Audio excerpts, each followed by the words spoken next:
Hi everyone, welcome to Mommy's Hut. கொண்டைக்கடலை போட்டு protein rich salad எப்படி பண்ணலாங்கிறத பார்க்கலாம். 3 டேபிள் ஸ்பூன் வெண்ணெய், உங்கள்கிட்ட வெண்ணெய் இல்லைன்னா சன்ஃப்ளவர் ஆயில் கூட சேர்த்துக்கோங்க.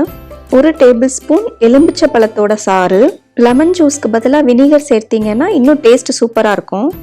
1/4 டீஸ்பூன் நல்லா க்ரஷ் பண்ணி எடுத்த மிளகு, இது எல்லாத்தையும் நல்லா பீட் பண்ணிக்கோங்க. இப்போது நமக்கு சாலட் சீசனிங் ரெடி ஆயிடுச்சு. இப்போது வெஜிடபிள்ஸ் எல்லாத்தையும் கட் பண்ணிக்கலாம்.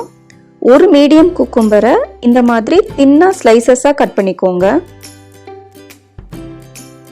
ஒரு சின்ன தக்காளியவும் இந்த மாதிரி நல்லா தின்னாக கட் பண்ணி வச்சுக்கோங்க.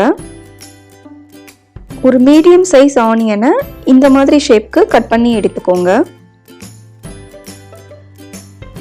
ஒரு மிக்சிங் பவுலில் 3/4 கப் அவிச்சு எடுத்த கொண்டைக்கடலையை சேர்த்துக்கலாம்.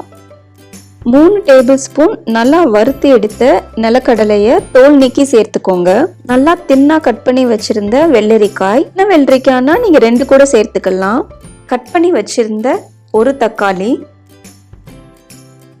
அப்புறமா கட் பண்ணி வச்சிருந்த வெங்காயத்தையும் இதில் சேர்த்துக்கலாம். இப்போ சாலட்க்கு தேவையான உப்பு, அப்புறமா நம்ம ரெடி பண்ணி வச்சிருந்த சாலட் சீசனிங்,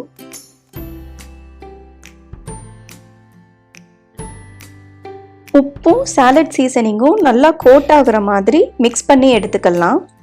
வேர்க்கடலையும் கொண்டைக்கடலையும் நம்ம சேர்த்துருக்கனால இந்த சாலட்ல புரோட்டீன் அதிகமாக இருக்கு. வெயிட் நமக்கு குறையணும்னு நினைக்கிறவங்களும் இந்த சாலடை கண்டிப்பாக சாப்பிடலாம். எம்மியான புரோட்டீன் ரிச் சாலட் நமக்கு ரெடி ஆயிடுச்சு. உங்களுக்கு இந்த ரெசிபி ரொம்ப பிடிச்சிருந்ததுன்னா மறக்காம மாமிஸ் ஹட்க்கு லைக் பண்ணுங்க, ஷேர் பண்ணுங்க, சப்ஸ்கிரைப் பண்ணுங்க.